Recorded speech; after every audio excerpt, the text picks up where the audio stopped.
हम लोग लगते हैं, लड़ते हैं और इसकी चर्चा करते हैं।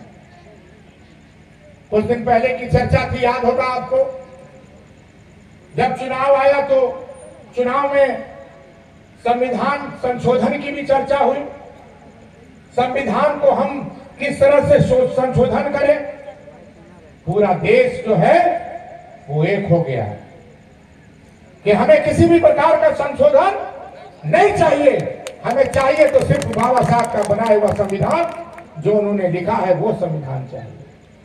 और जिसका परिणाम भी हुआ कि जिनका मकसद था इस देश में राज करने का, वो मकसद पूरा नहीं हुआ।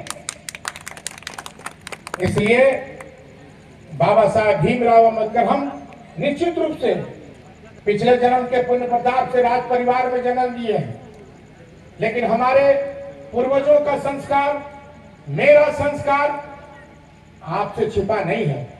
आज हमारा देखिए, हमारे पूर्वज भी रहे, भैया रुद्र प्रताप देव जी, जब वो जिंदा रहे तो सब जाति सब धर्म के लोगों को गांव का गांव देने का काम किया, जिसमें रविदास परिवार को भी गांव बड़ाई टाल में आपको जो है देने का काम किया।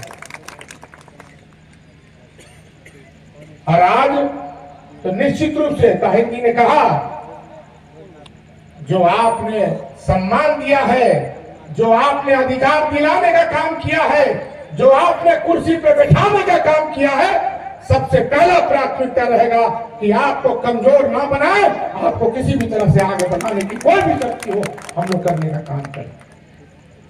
ये बात निश्चित रूप से हमें जहन है और हम इसकी चर्चा भी करते हैं, चाहे सुदेश्वर राम जी से करें, चाहे लल्लू राम जी से कहें, चाहे अमर जी से कहें, कि कभी भी कोई भी गांव में आप जहां जहां, हम तो कहे इस बार के जहां जहां बाबा साहब की प्रतिमा की चर्चा होती है, प्रतिमा लगाने की चर्चा होती है, आप हमें लिस्ट बताइए, सारा का सारा विधानसभा में हम लोग प्रतिमा बनाने का काम करेंगे। निश्चित रूप से इस बात को कहना चाहते हैं।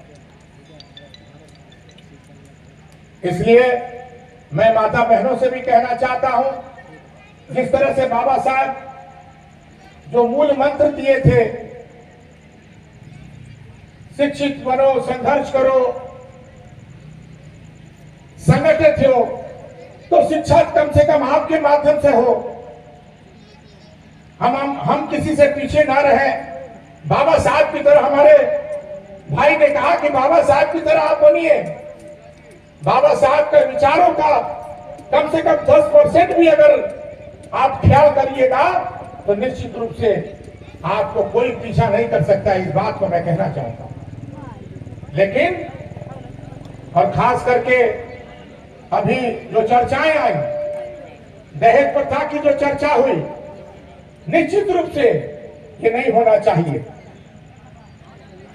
और बाबा साहब ने बराबर आपको इस चीज की चर्चा की है, चाहे गरीब परिवार का कोई भी बेटी हो, उसमें परिवार के दृष्टिकोण से उनका विवाह होना चाहिए, दहेज प्रथा जो है नहीं लगना चाहिए। इस बात को कहना चाहते हैं। और खास करके नौजवानों को भी मैं कहना चाहूंगा कि आप गलत रास्ता न पकड़ें, आप आगे बढ़ें, और हम लोगों की जरूरत पड़े तो हम कोई कसूर हम लोग नहीं छोड़ेंगे आपको आगे बढ़ाने के लिए। जिस दल से हम आते हैं, झारखंड मुक्ति मोर्चा, आदरणीय विषम गुरु शिबू सोरेन का बलिदान